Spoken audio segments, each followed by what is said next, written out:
Pour commencer, je vais vous présenter Talcott Parsons. Talcott Parsons est un sociologue des années 1920. Il est également professeur. Le mouvement qu'il étudie est le mouvement structuro-fonctionnalisme. Le sociologue est une personne qui étudie le fonctionnement de la société en examinant les rapports entre les individus ainsi qu'entre les groupes. Je vais maintenant vous présenter le mouvement structuro-fonctionnalisme, appelé également le fonctionnalisme. Ce terme englobe divers domaines tels que l'anthropologie, la sociologie et la politique. Ce courant considère la société comme un système complexe mettant en avant ses différentes fonctions dans le but de les analyser et de les comprendre. Chaque élément joue un rôle spécifique essentiel, contribuant ainsi à maintenir un équilibre social. Il valorise la relation entre la structure interne et les fonctions des institutions sociales. La structure fait référence à l'organisation interne et aux relations entre les éléments d'une institution sociale donnée. La fonction concerne le rôle joué par ces éléments pour contribuer à la stabilité et à la cohésion sociale. Je vous explique. Selon Parsons, pour qu'une société puisse maintenir sa stabilité, elle doit remplir plusieurs conditions. Tout d'abord, elle doit être capable de s'ajuster à son environnement pour garantir sa survie. Ensuite, elle doit avoir des objectifs clairs et travailler pour les atteindre. De plus, elle doit favoriser l'intégration harmonieuse de ses membres. Et enfin, elle doit respecter et perpétuer les modèles et les normes établis.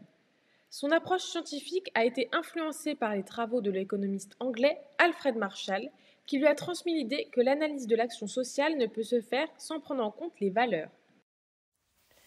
Nous allons parler maintenant de Robert King Merton. Merton a été sociologue puisqu'il est considéré comme le fondateur de la sociologie des sciences. Il l'a été au cours de sa vie et également écrivain puisqu'il a produit 8 ouvrages majeurs ainsi qu'un grand nombre d'articles en sociologie et a également donné des cours à Harvard notamment. Les champs d'intérêt de Merton ont été nombreux, nous allons maintenant les définir de manière simplifiée. Dans un premier temps, nous allons définir la déviance. Ça va être le fait d'observer les comportements des individus dans une société.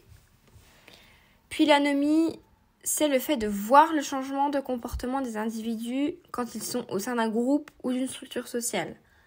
Par exemple, certains individus vont adopter un comportement déviant, c'est-à-dire un comportement non conforme aux normes sociales, au lieu d'une conduite plutôt conformiste.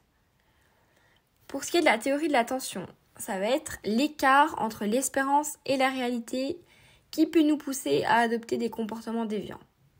Merton prend l'exemple de l'American Dream, c'est-à-dire l'idée que chaque individu a la possibilité de réussir grâce à son travail, à ses talents, à ses compétences, et que si l'individu n'y arrive pas, il pourra atteindre son objectif de manière moins légale.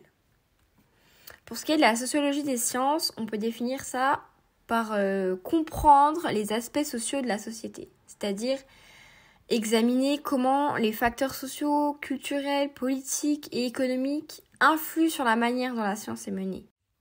Et pour finir, la sérendipité, ça va être un processus par lequel une découverte inattendue va intéresser le chercheur et le guider vers une nouvelle hypothèse grâce à un raccourci inattendu. En fait, c'est le fait de faire par hasard une découverte inattendue qui s'avère par la suite payante.